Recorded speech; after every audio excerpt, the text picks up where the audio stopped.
Hi, I'm Dana, and not very long ago I did a video about the completely normal and healthy things that my abusive mother used to say to me, and I'm working through this stuff still massively, so a lot of it is on my mind in a way that I frankly think is healthy for me to be able to process it and work through it and actually deal with it and not just have it like lurking in the background as some like weird dark shadow that I have to force myself to not think about.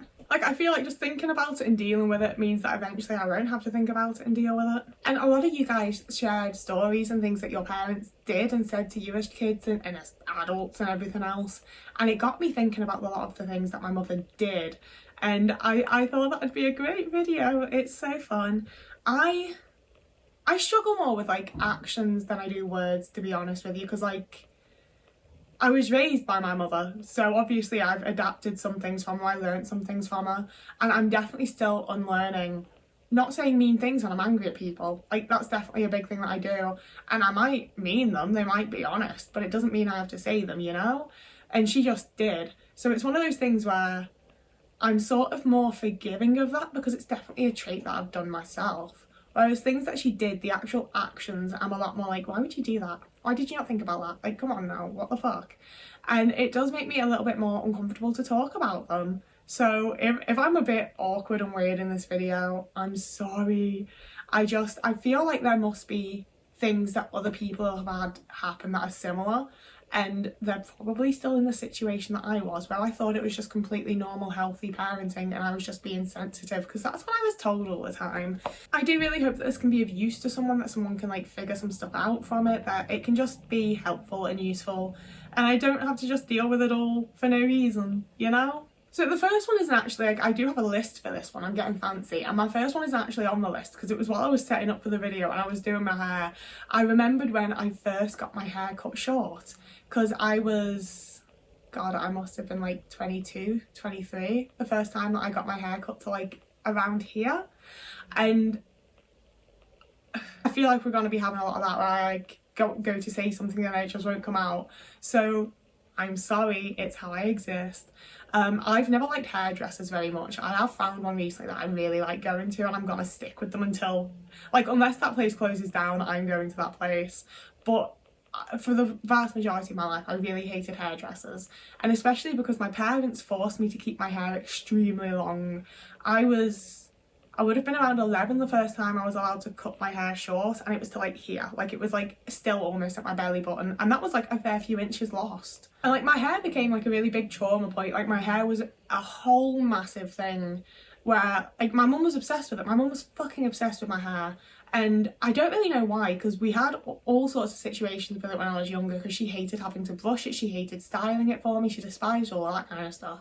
So I wasn't very old when she was like, well, do your own hair. And then I ended up with the back of it all matted because I was just brushing through this like ridiculously long hair, doing my best and not doing very fucking well. And then I'd get in trouble for my hair being all knotty and matted, and that'd be a whole another big thing. But that's not even the story that I thought of. It was when I was like in my 20s and we'd gotten, one of their neighbours was like a hairdresser or something, and he'd agreed to like come over and do my hair, and I was an adult and he knew I was an adult. So when I was like, I want it short, I want it shoulder length, I want my hair to be gone, and my mum was like, oh, you're not doing that. He was like, if that's what you want, like that's what I'm going to do to your hair. Like you know, he like, it was probably quite awkward for him, bless him, but he was very like, I have an adult looking me in the face and saying cut my hair off, like I'm going to do what the person whose hair it is telling me. So he did, and she stood there the entire time being like, well, it's not gonna look good, is it? Everyone loves long hair, you're gonna look like a man, you're gonna look like a boy. Like, just like, it took a long time because he was cutting it like bit by bit to make sure that I did want it, and just every time it got a bit shorter she had a new insult to throw at me, a new like way of saying like, oh, it's gonna look like shit, it's gonna like, you know, like I was really struggling not to cry, and he finished it and he straightened it and he made it look all nice, and I went upstairs and looked in the bathroom mirror.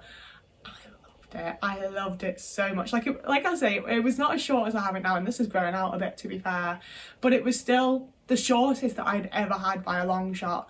And she'd tried so hard to make me think that I was making like the biggest mistake of my life while it was happening. So I like, you know, it took a while to deregulate kind of thing in the bathroom and re-regulate myself. Went back down, and like the hairdresser was still there, and he was like, so what do you think, do you like it? And I was like running my hands through it and saying how much I loved it and how happy I was. And she started smiling and she was like, oh yeah, it really suits you, it's so lovely, it's so nice, like you should have done this so long ago, why didn't you cut your hair off ages ago, you really suit this length, you should have done this so long ago, why didn't you do it? Because if I came in wearing a coat over my hair so it looked like it was short even though it was all just tucked in, my mother would be like, what have you done to your hair? Oh my god, you've cut it off, it looks awful. Like, that is why I didn't do it sooner, mother, because I literally, for most of my life, wasn't allowed. You would not let me. I would tell you I wanted my hair cut short and you would tell me that I couldn't. Like, why do you think? And I get that this is kind of something that she said, but it's also what she did, you know? I feel like they're probably all going to be like that. It's a bit of a mix. A lot of actions come with language, you know? But moving on to my actual list, I feel like a lot of people, from what I say in videos and a lot of the people that comment, kind of assume that I was like quite distant from my mum and not very close. But my mother thought that we were like the closest mother-daughter duo ever, and I desperately wanted to be. You know, like she would always tell me like, oh, I'm your best friend and you're my best friend, or like we're so close, we're like this. And I desperately wanted that kind of relationship with my mum. So I would try really, really hard. I tried less hard the older I got, to be fair, for the most part. But as a child and a teenager, I was constantly seeking her validation, her praise, her approval. Like, I just so deeply wanted my mother to like me, you know? She'd quite often tell me that she loved me but didn't like me, and I really wanted her to like me. So we did all sorts of like random shit, essentially, you know, like in some ways she did try to make my childhood fun, but then she'd also be like berating me and being mean while we did things. And one of the main times that I remember that being a thing, oh, I'm gonna end up adding another story that's not on the list as well, but two of the main times that I remember her doing that was, we'd not long moved house and we'd gotten a Nintendo Wii. Like, it was that era. It was when they were still like relatively new and everyone wanted one, and we'd finally gotten one, and we'd got one of the games that had like 2 microphones and you sang. It was like Wii karaoke or whatever, and I was fucking buzzing, you know, like I was going to drama schools, I was doing like singing lessons, like I was so excited to have the chance to sing at home, because if I was just singing in my room or something, I got screamed at to shut up, like, why are you making noise? So it was not, I was really excited to have like a space and an environment where it's like, this is where I can go and I can sing and I can make noise and I can do my thing. And every time I did it, and quite often, like the first few times she did it with me and it was going to be like a fun family thing. That was the point of the Wii, was that it was like a family thing that we could all do together.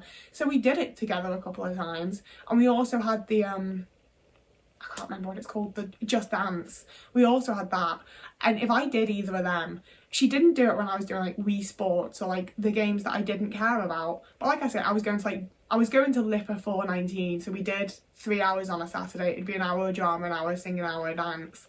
So she had this thing of like, well, you should be good at it then. And it's like, I am 13 years old, honey pie. I've been doing this for like 6 months. Like, no, I'm still very much learning, but nothing was allowed to be learned in my house. So she just expected me to suddenly be good at it because it's what I was doing. So when we're doing these Wii games of singing and dancing, she would just tear into me. Like, we would be halfway through a song and she, like, the time that I really like explicitly remember, we were halfway through fucking, I think it's Livin' La Vida by Coldplay. I think that's the name of the song. It's the fucking "Hear Jerusalem bells are ringing, Roman chapel choirs are singing." I only know it because it was on this game. And she just put the mic down and she was like, well, if you're gonna sing like that, I'm not doing it. And I was like, what do you mean if I'm gonna sing like that? And she was like, all out of pitch and off tone and off key. Like, you can't sing, why are you singing like that? And I was just like, I'm doing my best. The game says I'm winning. Like, I'm sorry?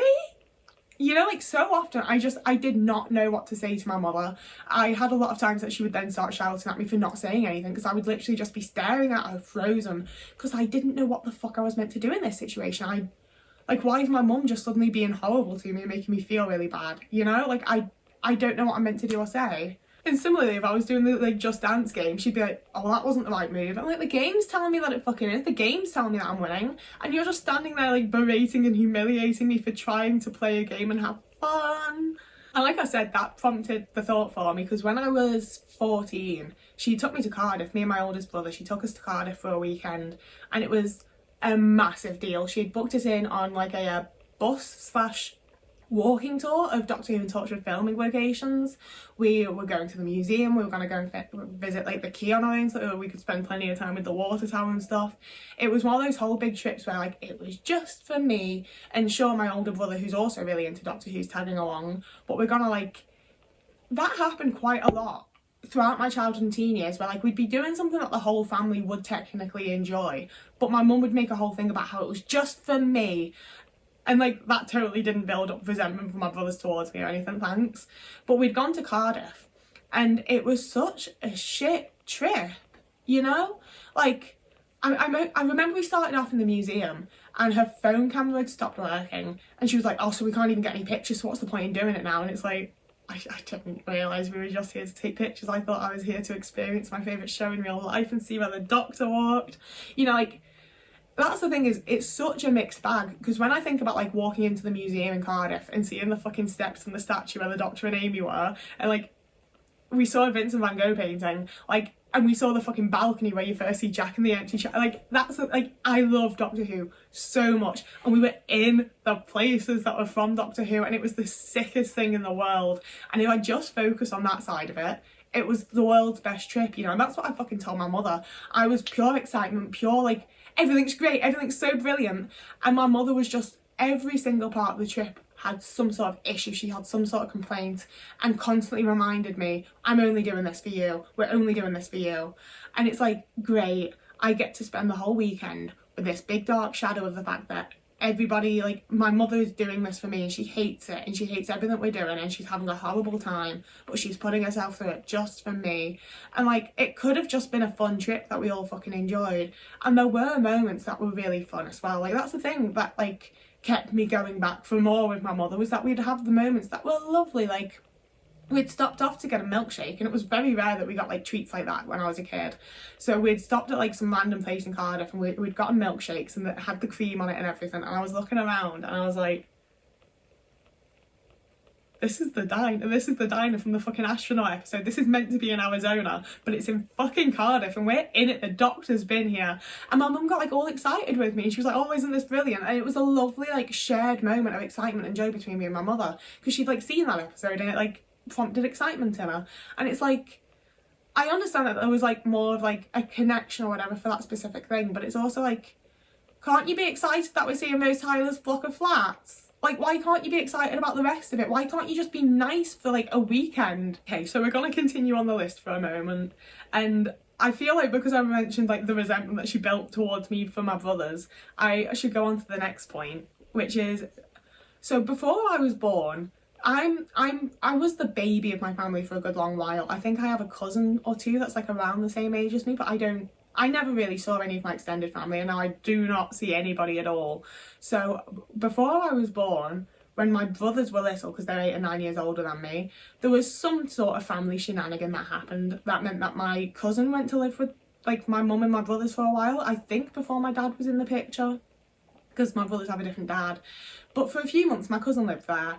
I'm not going to use her name, I don't want to like, you know, it wasn't her fault whatsoever, she just existed and my mother did this with the idea of her more than anything. I like, that's the thing, is like, even with the cousins that I know and feel closest to, I still met them maybe like 10 times throughout my entire life, you know. Like, they're not people that I know, they're just people who are blood related to me that are out there somewhere. But very briefly, my cousin lived with them and we'd see her every now and again, like throughout the years kind of thing. And I'll give, like, my cousin's stunning, she's so pretty, she's got a great figure, she's got a great face, like, she dresses really nicely, she's gorgeous, she's a really nice person. She just, like, that's the thing, is I don't know if I'm telling you this because I believe it or because it's what my mother told me.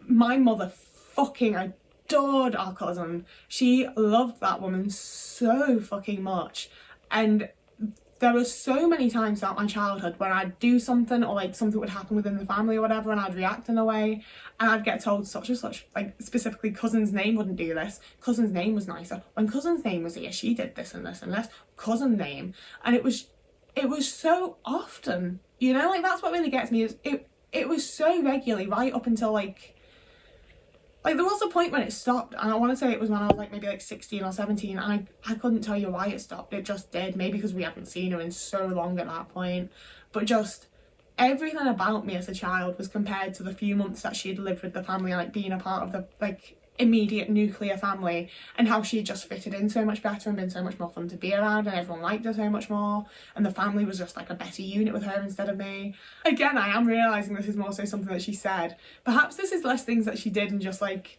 consistent things that she said. I'm not sure. I don't want to change the fucking title, okay, I've got it now.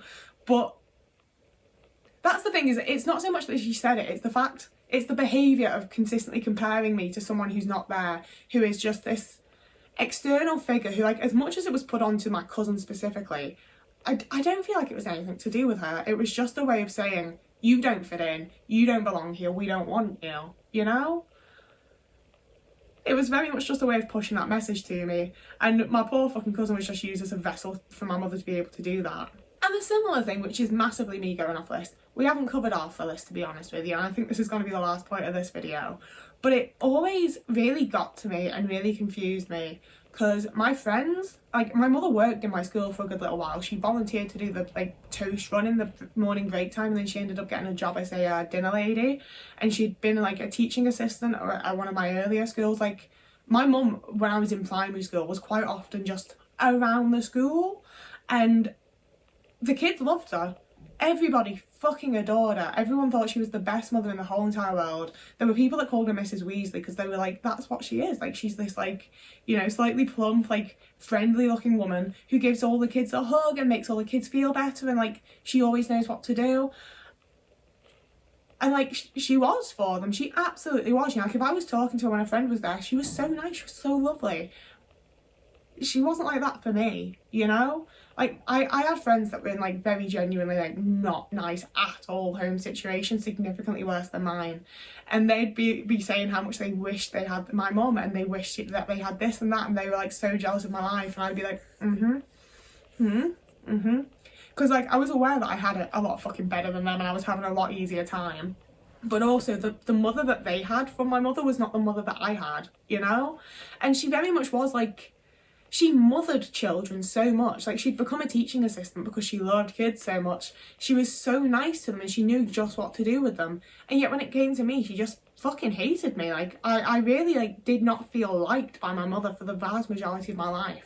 And especially as a child, it was so difficult watching her be the best fucking mother in the world to my friends, to my bullies in school. Like, I remember there was this one lad, Liam, I will name him. He was a fucking little prick. I was gonna do basketball at one point. I did one session of it, and he spent the entire thing just bouncing the ball repeatedly off my head. Like, he would not stop doing it. Teachers just told him to stop, didn't, like, step in at all. Like, I had that experience so many times where I would join a school club, I would try and do something on my break time, and this one lad would just fucking ruin it every time, intentionally, and he'd laugh at me while I was crying. Like, I hated him. I absolutely hated him, and he was definitely one of, like, my biggest bullies in primary school. And my mum called him Smiler. She nicknamed him Smiler because he smiled at her when he came to get his lunch off her. And she'd tell me how she made sure he got bigger lunch portions, he got the best slice of cake for his dinner, for his dessert. Like, she really looked out for my school bully. Like, actively around the school, looked out for him, made sure he was doing okay. And she didn't fucking do that for me, you know? Like, there were a bunch of times that I'd be, like, sent out of classes, I'd be, like, around the school doing whatever, and I'd see her, and she would literally ignore me. Like, she wouldn't have anything to do with me. And there were plenty of times that I would, again, be doing that, and she'd see that he'd been sent out of a class or whatever, and go and comfort him and make sure he was alright and ask what he'd done. And she just did not do that for me. Yeah, and similarly, like, that's... Oh, I actually hate thinking about this right now, but I remember at one point I was friends with this, like, random girl, and, you know, it was just like your typical, like, childhood friendship, and we'd been somewhere with, like, my parents and her, and I'm assuming both of my brothers were there because we had, like, a Berlingo car when I was a kid. So, like, there were 5 seats, and then we had 2, like, fold-out seats in the booth, and me and my friend were in these 2, like, fold-down seats that were in the booths. I don't know what happened there. And she vomited, she threw up, she had some sort of travel sickness, and we'd had sweet, it was disgusting, it was fucking rank. I still remember the smell. Like, this must have happened when I was, like, 8 or 9, and I still remember it vivid as anything, because it was one of the most disgusting moments of my life. She just threw up. It was all over the boot, it was all over me, it was all over her, it covered fucking everything. She just projectile vomited, and my dad pulled over and stopped the car. My mum came running around, and like we're both sobbing, we're both crying, it's horrible.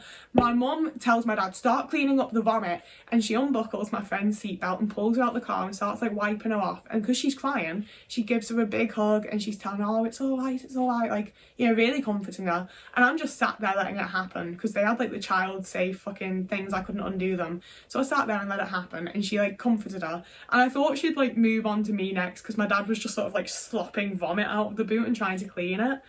And my mum just looked at me and went, oh, I don't know why you're crying, and carried on comforting her. And like eventually my dad undid my seatbelt and got me out of the car, and they like fucking squirted us both off with water bottles. But no one gave me a hug, no one comforted me, no one told me that I was okay. I was just there covered in my best friend's vomit. And like, don't get me wrong, I understand that she needed it a bit more because she'd been the one being sick. I'm your actual child, and I'm also crying and covered in someone else's vomit. Like, tell me it's all right. Tell me I'm okay. Good Lord. Okay, I'm going to include one more, because I want to include the final point on my list, because I want to end on something that I find funny, even though, like, I'm aware it's sort of deeply traumatic, okay? I don't think it's how any parent should behave. I wouldn't laugh at someone like doing this to a child in front of me, but looking back on the experience of me having it done to me, I find it funny, okay? Like, it's not, but it is. I feel like I also might have talked about this before, because like, it's one of the moments that like I think sort of encapsulates how I ended up viewing my mother, and it's a moment that, like, it was one of the moments I looked at my mother and I was just like, who are you? Like, what is going on here? What the fuck? You know? Like, up until that point, I'd been like, I don't understand, but like, I love you so much and I want to be just like you and I think you're brilliant.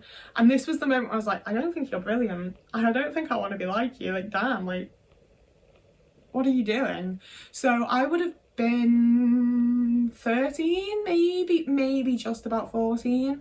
We'd moved back to the UK, and I'd been put into a fucking Catholic school, which my parents said they'd never do, and they'd raised me to be like staunchly fucking atheist and think that people believed in God were idiots, and then decided to put me in a Catholic school. So I did it, and we had these fucking planners. I hated this shit. I never fucking wrote anything in it half the time. Like, I hated the planner, and every week we had to get it signed by our parents.